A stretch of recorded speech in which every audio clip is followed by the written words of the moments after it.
welcome to another exciting week of Hold My Wine podcast with your wonderful hosts, Katie, Allie, and myself, Trevor. We've got some exciting stuff to talk about this week, so let's dive into it. Let's go. And I know, episode 9. So 9, I know, just over 2 months of filming. Yes, it's exciting. We don't have our copper mugs, and again, we have a little bit of a change of location. Last week we were here before, just me and Katie. We missed Trevor. We're missing Charlene. Oh, I know. Missing Charlene dearly, but she is an amazing asset, and all the videos that you see put together, she is the magic behind that. Yeah, she's in sunny Arizona. There are some smells. You know, I would trade her places in Heartbeat right now. Oh, no. The weather is not doing. Yeah. No doubt. Yeah, that's where she spent her holiday. What'd you do with yours, Trevor? Yeah, so I missed last week's podcast. I was up in Washington visiting some family, so most of my extended family's from Washington. Most of my close family's down here in Oregon. But jumped around to a bunch of different Christmases over the actual Christmas weekend, and then headed up there. Just enjoyed some time with family and got all the extended family together, so that's always an adventure. Nice. Yeah, it's Teslin's first time meeting all the family, so that was fun. It's a big deal. Yeah, Do you have a big family? I do. Oh my gosh. Yeah, but they're all in Washington, so Yeah. Like how many cousins? I have like 16 cousins. 16 cousins? Yeah. You might be competing with me for... Wow. Yeah, I have like a bunch of grandbabies now, and it's just getting bigger. Yeah, So yeah, it was that's fun. fun that you guys got to see everyone and spend your time together. I feel like it's been a while since we had like little kids running around at Christmas. So Yeah. Yeah, so that really adds some excitement to Christmas. I feel Oh, like having all those new kids opening presents and whatnot. Oh, yeah. All the chaos. But Yeah, I love it. So New Year's Eve, did you do anything big? nothing big. Yeah. We checked out a couple of the local spots, saw some friends and whatnot, but we were pretty much home shortly after midnight in bed. Yeah. You stayed up till midnight. I could not. Allie, you made it until... Probably 10:30, honestly. Yeah. I think I remember hearing people talking outside, hearing some fireworks and stuff go off, and I laid my head down and went right to sleep. I was not staying up till midnight. Yeah, that's... You don't realize, you're like, oh yeah, that's great, let's celebrate New Year's Eve, it's going to be so fun. Then when it gets down to it, it's like 9, 10, you're like, oh, I really did. I'm not gonna make it. I accepted it. Especially Katie made shepherd's pie. I had about 2.5 helpings, and I was done. Yeah. I was like, okay, I'm not gonna make it. I don't know. I know what Allie's getting for her birthday from me. Shepherd's pie. I already requested it. Not a baby portion, a full-size sheet. One of those full, big, I like, just keep growing. yeah, About this big. aluminum. I'll find a pan from Costco and give it to you. Just Spill it. Happily. Yeah, it's so good. Yeah, I knew after that I was not gonna make it. Like second helping, I was like, okay, and then just slowly feel myself like saying like, nah, I'm gonna make it. Well, and you played some ping pong with Emmett. I did. Emmett he is athletic, but he also is like when he kept hitting it down. Towards and the thing is we were on a small table too. We kind of made like different games where it's like, okay, if it hits off the wall and then it somehow gets to the other person's side, you get 2 points. Or if like it hits somebody and you get 3 points. Trick shots. Yeah. Shots, yeah. For anyone who doesn't know, Emmett is my son, who is 13, soon to be 14. Yeah. So, yeah. I mean, 13 going on 30 ultimately. He's He's an old soul. He is. An old soul. He is an old soul. Yeah. There's times when I'm like, okay, you're definitely 13, but then other times I'm like, okay, what are you asking? Really? Right. Well, it's funny when we get home from school or, you know, if we're out on the weekend and we get home and I'm like, okay, what do you want to do now? I just want to relax. It's like, okay, I can get used to this. I just want a cup of coffee and just feel by the Cup of tea. Yeah. He's just getting so big. Yeah. He had that big growth spurt. Oh, big time this year. It's just, it feels like I wake up every morning and he's a little bit taller. Yeah. And I remember thinking when he was young, thinking, I don't know how I'm going to handle when he gets taller than me. And like, I woke up and it just happened. Yeah. I'm like, well, I guess I am dealing with it. He's gonna be tall, like 6'6". Oh, I don't think he'll be that I tall. honestly think You think so? I really think The so. doctors projected him to be 5'11". I think he's gonna be taller than that. I think so. I mean, he's already almost 5'7", I would assume. Yeah. Yeah, and he's only 13. He's got a while to go. Yeah. How tall are you, Trevor? Like 5'10", 5'11", 5'11" on a good day. What does your driver's license say? Like 5'10" and a half. And, That's the reason, like, on driver's license, they just ask you. yeah, it's just what I put. I think I put 5'11". And I'm like, you don't actually confirm those? Like, I could say, I'm 5'10", yeah, 5'8", Within 5'9". reason. You could get away with that with the With heels. I know the times that I actually don't wear heels, people are like, well, why are something's different? Your shirt. Something's Like, it's a different. shirt. Just hunching over today. Gosh. Well, in the world of real estate, the inventory has actually gone down since the last time, and we are just under 3 months of inventory, which has been holding at about 3 months. So it's the very first week of the new year. It's kind of to be expected. People took some time off. You know, I would assume, I think we talked about this last time, I would assume this next few weeks we'll see an uptick in inventory and buyer activity, and then interest rates are continuing to Yeah, I think that'll be a factor in increasing inventory. awesome. And another factor that I'm hearing a lot about is the silver tsunami. Heard about the wave that's coming? Tell them more. So the silver tsunami is essentially the baby boomer generation, and every day 10,000 people are turning 60. Wow. Yeah. And I don't know who named it. It wasn't me. But at least they didn't go with like the gray tsunami or something. Exactly. I think it's honestly catchy. I'm like, Yeah. silver suit. Look, I'm there with you guys. Gosh. Yeah. Wow, 10,000 a day. Mm-hmm. Yeah. So that feeds into a lot of different. I don't know. You're seeing a lot more like healthcare businesses and things like that popping up, which is Okay. people kind of seeing that happening. Okay. But how that I think will affect real estate is a lot of that generation will be downsizing or selling their homes to go into, say, a nursing home, or just downsizing to a ranch house, 3-tier or 2-2 or something like that. Yeah. So I think it will free up a lot of inventory in the larger homes.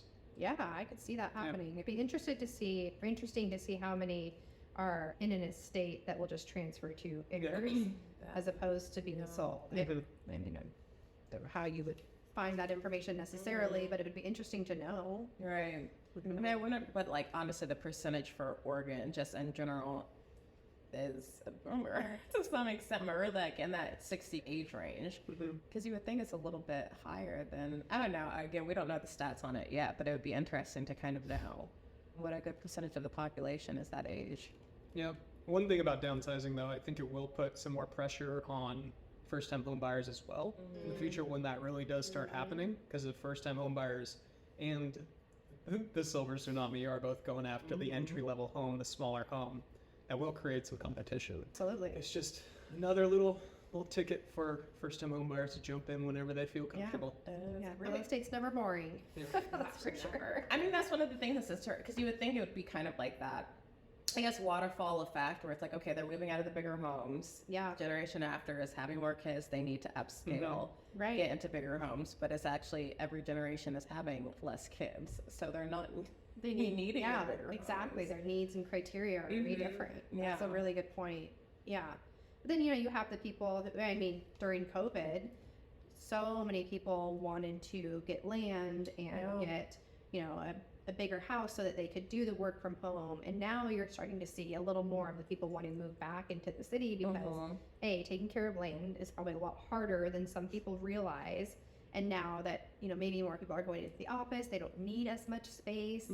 So it'll be interesting to see what type of inventory comes up in the next couple of years. Something's always happening. I can't let a silver tsunami. We just need with the little emojis where the glasses come on a silver wave. Just popping up. Oh my gosh. Well, I read an article. I didn't read the full thing, but I skimmed through it. There's, of course, another NAR lawsuit out. But the attorneys who took this on are trying to combine 7 others. So 7 others. So it will be, I think, 8 or 7 total that will be filed in the Western District of Missouri. So things are happening quickly. You're seeing these copycat. We talk about it every podcast, I feel like, but every time I look at a headline, it's a new lawsuit, it's a new lawsuit, it's a new lawsuit. So I'm so interested to see how this is all going to turn out. And like, how is it going to affect me? Because right now we're just doing, you know, business as we normally do. But in the back of our heads, wondering, okay, like, how is this going to change? How are we going to pivot to this to, you know, make it work for us and for our clients? Right. It's kind of scary. It is. I mean, I think we talked about it a little bit last week, or it's just like, it's always going to be that ever evolving thing. And I think there was going to be a time eventually where something like this did happen. I'm kind of glad it's happening now in an age where you're able to adapt to it a little bit faster than this be like 15, 20 years ago. That's a good point. You know, I think it's interesting. I think there was something like this was going to happen. I think eventually, people who have like the lawsuit, I don't know, Kelly Williams, or I don't remember who the brokerage was like specifically, but they have them on video and on tape saying like, no, like commissions are always going to be this, like they're not negotiable, that they're not. And it was just one of those, you put yourself in the map by saying, I'm like, I think people were getting a little bit too comfortable with saying certain things, and this is just kind of a reality check coming to a point, and people are going to either adapt or not able to. That's right. Well, and also if you look back historically, real estate 20 years ago was very different than it is now. Just how things are done, how the buyer and seller agents work, and it's very different. And it's you know, been the way we're doing it, where you do oftentimes see that brokerage fee split between the buyer and the seller, I mean, as long as I can remember. So yeah, the more things change, the more they stay the same. Right. So I mean, even if it does, like, I mean, it's just going to change kind of the relationship with realtors and buyers specifically. I don't think ultimately that all buyers or people who are not in this business are going to be like, oh, let me try and figure this out by myself. it's very daunting. What it could do is just create more price competition as far as negotiating commissions, and like just like in every other aspect of business in our economy, we could see kind of, I guess, more negotiations in commissions, something like that. Yeah, absolutely. Well, and that's one thing with us in the Salem Real Estate Group is anytime anyone asks us about brokerage fee or commission, which they're interchangeable terms, it's always negotiable. So we, as the Salem Real Estate Group, have a brokerage fee that covers our operations, that covers our salaries, and anything that we have to spend money on in order to survive as a company. And I believe I mentioned this on either our first or second podcast, but if you run into an agent who can't explain where the funds of their brokerage fee goes, that's a really scary sign. Yeah. probably something you should heed as a red flag. One question I had for you, Trevor, is how often or do you ever work with clients who are representing themselves? We have worked with a few, and it definitely, people always need advice they don't have all the knowledge, I would say, that an experienced real estate agent has. Sure. So some of that responsibility then falls onto us, as we are pretty exposed to the real estate side of things. So there's quite a few things that we know on our hand, but we ended up getting asked a lot of questions, things like that. And it's not to say that it's not necessarily a loan officer's job to answer those questions, but that is why there's a real estate agent there. Right. So definitely, loan officer starts to do a lot more of the legwork for things like that if there's no buyer's agent involved. So but wouldn't deal with any of the paperwork, any of the contracts, things like that. So that would fall on the buyer. Get asked quite a few questions and provide advice and things like that. So it's right. And I'm sure that's something you do have to be careful with, because just like us, we as real estate agents can't provide advice, accounting advice, tax advice, advice on lending necessarily, because that's out of our scope of expertise. Is that something that we're very careful about it for sure. But we can, people can bounce some ideas off and things like that. Just but very careful, but you should consult a professional real estate agent or tax advisor or something. Or right here. Yeah, exactly. Right here. Yeah, I've been doing real estate for 6.5 years, and I go back and I try to think of people that we've worked with who have represented themselves on, let's say we're representing the seller, and we get an offer from someone who wants to represent themselves. A lot of that paperwork also falls on the other agent to draft up the documents, to ensure timelines are met, to do a lot of that. So a lot of that falls onto whichever agent is representing the other side. It's also correcting it and making sure it's accurate and done correctly. I can even imagine like before I got into real estate to be like, oh, let me do this by myself. Like I bought a home in Texas and it was one of those, I had no idea what I was doing. I trusted the agent and I was like, all right, here you go. Here's like, tell me where to sign. Here's my money. I have an idea what's going on, but there's no way I would have been able to like, oh, let me just do this by myself. Yeah, I had a full-time job. I had other stuff to do. Like, that's why I'm here to do. That have your best interest in mind. This is interesting because it's even that perspective. I'm like, this is probably one of the biggest purchases in some people's lives. So I'm like, so why wouldn't you want to hire someone? Yeah, and I think there'll always be a place for the buyer's agent once the sellers are required and are currently required to pay the buyer's agent. No. Is that, so they're not required to, but that's kind of the state of things currently in a lot of cases. Yes. The seller, it's ultimately the seller's choice to decide what their brokerage fee is. We present them with what, for our brokerage, there's never any discussions, should never be any discussions on, oh, well, generally a brokerage fee is this, or typically most agencies charge this amount. That's not, because every brokerage is responsible for setting their own brokerage fee, and you're not allowed to discuss that with any other agents outside of your brokerage or any other brokerages. That is a discussion strictly had with you as the agent and the client you're working with. But the current kind of consensus is that providing, say, half of that commission to the buyer's agent kind of incentivizes the buyer's agent to bring in their clients. Right? That's kind of the gist of it right now.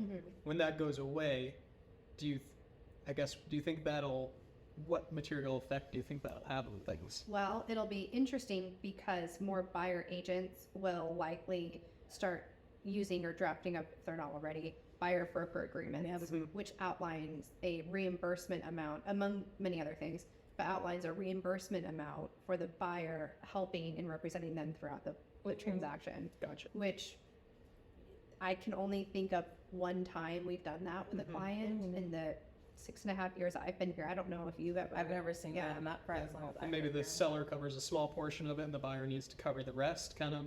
That it could be that. That would be a good negotiation to some degree. But like we've run into situations where one of our clients that we're working with for buying finds a for sale by owner on, say, Zillow, and the owner of that home says, I'm only paying X percentage brokerage fee, right? Or I'm not paying a percentage of brokerage fee. Well, if we go to the buyer and say, hey, yes, we're happy to represent you, however, this is going to be our fee. In that case, there's typically some sort of buyer broker agreement or some sort of document outlining what the reimbursement will be from the buyer to the agent. Gotcha. So there is that.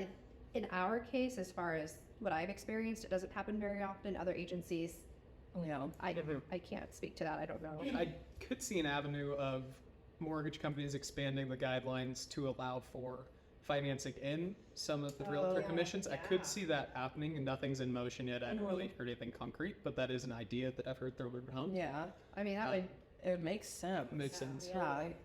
Most people don't have that kind of money to play, right? So a lot of changes are probably coming in, the next couple of years or so, depending on how these lawsuits happen or how they pan out, I should say. So we'll keep you guys updated the best we can on information regarding changes coming our way and yours. Yeah, I mean, it's changing daily. Again, the kind of the information we either get or have today, it's probably changed by the end of the day or by the next morning. No doubt. If something new has popped up. So yeah, we'll keep you guys updated. But speaking of updates, all right, what's everybody's New Year's resolution? That has been my question. Like, I struggle with that every year. Some years I'm like, I'm not doing a resolution, whatever. Then some years I'm gung-ho, I'm going to lose 20 pounds and I'm going to look amazing by summer. Then by summer, I'm just a biscuit in a swimsuit. So. Your dog wears a swimsuit? Yeah, absolutely. What's that? Said your dog wears a swimsuit? Yeah, he wears a little, He does. He looks amazing in it. I feel like my resolution, I've given it actually quite a bit of thought. And it's just to be more mindful of my best interest. So I'm more mindful of that. And obviously my son, that kind of goes hand in hand. but more so what's going to be, like, how can I live my day-to-day life that's going to be in my son's best interest? Yeah, pretty stereotypical. Gonna work out. You're going, okay, so Yeah. set it in stone is at least 3 times a week Okay. for, I don't know, say 2 months, but Yeah. we're starting it now. Yeah. Gonna go as long as I can. Good. And then I'm not a big reader, so I'm gonna do 6 books this year. Oh, That's nice. keep it modest, but Do you have okay. any, like, in mind? well, that Guitar. guitar is number 1. That's a series too. So I'll check out like 4 of them. There's 6 books. There's 6 books right there. All that guitar. No, Atomic Habits is Oh, the top That's a one. good one. And then there is a book that I've been hearing a lot about. It's just how to influence and win friends, I believe is the title. okay. And it's I think it'll just kind of reinforce some of the things I know and things like that, and just I don't know, just That's great. be more social and win more Yeah. friends. You're social, Trevor. I know, yeah, you are. I just you can always be better. Yeah. There's things I don't know. Constantly second guessing what I should say. Like, there's this book I've seen, and I've seen it multiple times, but it's like How Would You Talk to Anyone, I think is what it's called. Yeah, that's another one. And I want to get into that because when I start conversations, especially more so with people I don't know, which happens a lot in real estate, Yeah. I'm like, should I say this? Should I say that? Should I just keep my mouth shut? Should I? Yeah. So I think, yeah, that's a good point. How to That Talk might to be Anyone something sounds I'll like the add. perfect book for real estate agents. Yeah, right, exactly. What about you, Allie? You know what? I think mine is getting back into. I work out, but I'm trying to be more like efficient about it. I hated working out in the mornings, and so now I'm trying to. I just don't have time the rest of the day. Yeah, right. And then by 5 o'clock, it's like, oh, I had a glass of wine. I can't work out. So trying to work out in the mornings. Yeah. And then I think getting more involved in the community. So I've been working on that, but I think that's a big thing for me this year. Mm-hmm. Is getting involved in the community and sticking to my workout regimen. So we'll see how that goes. All right. We'll keep you guys updated. Oh gosh, How it's going. I try. Working out is hard. When you hit 30 or something, I feel like it's something after a certain point where I'm just like, my body just doesn't want to do stuff anymore. I'm sure there are days like you get home and you're just like, Oh, yeah. I am exhausted. I've tried it where it's like, Don't tell me it gets harder after 30. It don't know. Also, my body's already beat up, but I got the walking treadmill. So if I'm like watching TV or doing anything, I should be walking, and I just see it and I look at it and I'm like, I'm just gonna not look at it. It's hard though. It is. Yeah. It's really hard. But I noticed my major change in my body was after I turned 37. I noticed that it was much harder for me to get motivated to work out, but also to actually work out and see results. Yeah. I definitely feel like after a few times you get the ball rolling and things like that, and then it doesn't sound so bad, but definitely the first couple times after a big break from working out. I don't like lifting upper body. Like I don't Really? like doing. I can build muscle pretty easily, Mm-hmm. but I think that's part of the reason, and it just like builds up, and then I get a headache the next day, and I'm like, well, this is why I shouldn't work out. This is why I shouldn't do it. It actually gives me headaches, but I need to keep doing it. I shouldn't make excuses. Yeah, I just went through my first leg day after a pretty good break. Sorry, how did you feel the next day? Pretty sore. It might as well be part of the silver tsunami. Got a nice hobble going. It's when you do like the slow squat, like when you're sitting down and you're just like. Yeah, exactly. So when did you start your working out? Was it just like yesterday? The day It actually, before? well, yeah, it started the day before yesterday. So, Oh, yeah, the day before yesterday, and so. But yeah, off to a good start, but definitely kind of the holidays I put it off. Yeah, that's what I did. Yeah. That's like, what gym do you go to in Infernos? Anytime. Nice. Okay. Okay. Yeah, it's pretty good crowd for the gym. They actually upsized it about a year ago, so that's been Okay. nice because it was getting really packed, and now it's So- pretty packed again, especially right after New Year's. Yeah. Oh, yeah. And it's good to see everybody getting in there, and everybody's got to start somewhere. So. Exactly. Welcome to Trevor's Manly Minute, where we talk about things that interest me in particularly, such as mortgage rate, outdoor activities, and some outdoor sports. So let's start off with mortgage rates. Mortgage rates just actually hit a 4-week high. We're about into the middle of January. So they haven't gone up much, but 30-year conventional rates are at about 6.78%. 15-year conventional is right down around 6.05%. And then your government FHA, USDA, VA are right around 6.15%.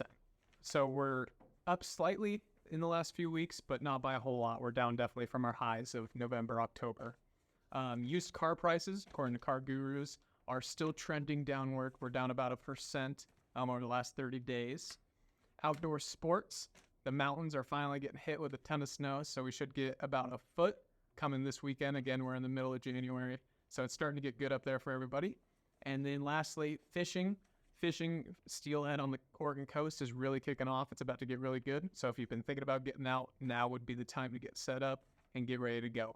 So thank you for joining us for another Manly Minute, and I'll see you next week. Katie and I want to do, what is it called? The 75 hard. 75 hard. So it's 2 workouts a day. One supposed, like, it's indoor and then one One's outdoor. indoor, one's outdoor. I believe they're 45 minutes. Drink a gallon of water a day. Read 10 pages. Take progress pictures. Yeah. I think there was one other thing I can't remember. I've been seeing some of my friends using it. Mm-hmm. I think, for me, the hardest thing would be actually sticking to it every single day. Right. Would be really You hard. don't even get breaks like on the weekends. It's every day. 75 hard. It's going to be hard. And it's sweating over it. Like, literally, it's like, it's just Just thinking break. about it. Tessa and I talked about doing a 75 soft. Which Oh, that was okay. one workout a day. Okay, yeah, And then yeah. I think the occasional drink was thrown in there. Well, Because there's yeah, no alcohol. no, so that's one of the rules. Good thing I'm That's looking hard. forward. That's, Yeah. I've kept pushing it back because I'm like, okay, well, hold on, well, we have this. And, then I have my birthday. And then we have monthly mingle. I'm like, I have 75 days. Yeah, that's I think one of the hardest things It is. because and just given the nature of what we do Yeah. and a lot of the networking and social events we go to, there's 99% of the time alcohol involved. yes. Yeah. But we've seen other options. They, like, a lot of places have them, like, mocktails and stuff Yeah. like that. So Yeah. we're just using it as an excuse because Yeah, you you just just got a gotta glass put of it wine to- and then fill up my mom's juice. So my mom has, gosh, what is it? It's a brand of wine, but it's not really wine. It literally is like you get it from Costco, Yeah. from like Fred Meyer's or whatever. But it's super popular because you don't taste any of the alcohol in it. It's really fruity. They have all kinds of Like a flavors. sangria type And thing. they have sangria as one of the types, but it's There's alcohol in it. yes. I call it juice. It's not juice. It's wine. Juice. But it's like a super sweet, like Moscato. It doesn't taste like alcohol. Interesting. But my mom loves it. And so, like, whenever I went home last year, I, like, tried it. I'm like, what is this? She's like, oh, no, I love this. Like, I drink it, like, every night before bed. And I drink it while I watch my movies. And it's like, oh, okay. And I kept making fun of her on it. I'm like, this is juice. So she'll just, like, pour it in a mug and just sip. And I'm just like, okay. They went through, like, quite a bit. That's the hangover. Horrible. I bet. That's like a lot of sugar. Horrible. Yeah, exactly. All the sugar. Yeah. Yeah, you had your whole family up here, right? Yeah, it was fun. It was good to have everybody to see everyone. Yeah. I'm trying to go home for February to go to the rodeo. Nice. Oh, you should. So That'd be I'm fun. so excited. I haven't been. Oregon has rodeos, but they're not Texas. Oh, I'm rodeos. sure. Yeah. Completely different things. This I'm is like there's concerts and there's bull riding and stuff here, but it's just a whole different extent. Is that in Houston? Mm-hmm. Yeah, so I'm super excited about that. Super to go to the concerts, hear some music, eat some really good food. It's a lot of fun. I'm gonna eat barbecue every single day. Yep. Well, as you should if you're only there for a short period. Yeah, of time. I'm eating every breakfast, lunch, and dinner. But would you eat barbecue breakfast? Like barbecue Breakfast burritos. Yeah, okay. Pull, like throw it in there, add some eggs. Oh yeah, you could eat it every single day. You could Yum. make a dessert somehow. out of I'm it. sure. Fried Twinkies or fried Oreos. It's so good. Oh, it's so good. That is what I miss is Texas barbecue. But yeah, I'm excited. Well, if you guys have any New Year's resolutions, share it with us Yeah, because we are super interested. Mm-hmm. Or if you have any challenges for us for this Yeah, this year, so let us know. if you want to do 70 medium. 70 medium. 70. Get 5 days Break off. 70. I'm gonna need a break. Get a I'm 5-day gonna break in the need- middle? yeah. Okay. I just need like Not a bad plan. every single day or something. Like I feel like I would have hurt myself. But yeah, let us know about your resolutions. We'd love to Please. know. Yeah, super interested to know. But yeah. I'm gonna wrap it up. Yeah. I think so. Yeah, next week we'll have Charlene back. Yeah.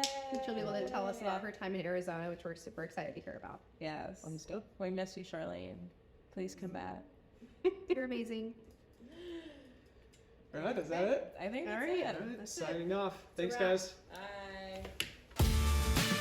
Hold My Wine, a wonderfully Willamette podcast, has been brought to you by Guild Mortgage and the Salem Real Estate Group. Produced by Biscuits and Waffles Productions. It was filmed in Salem, Oregon. A special thanks to Charlene Morgan with Charlene Tracy Films for editing this podcast.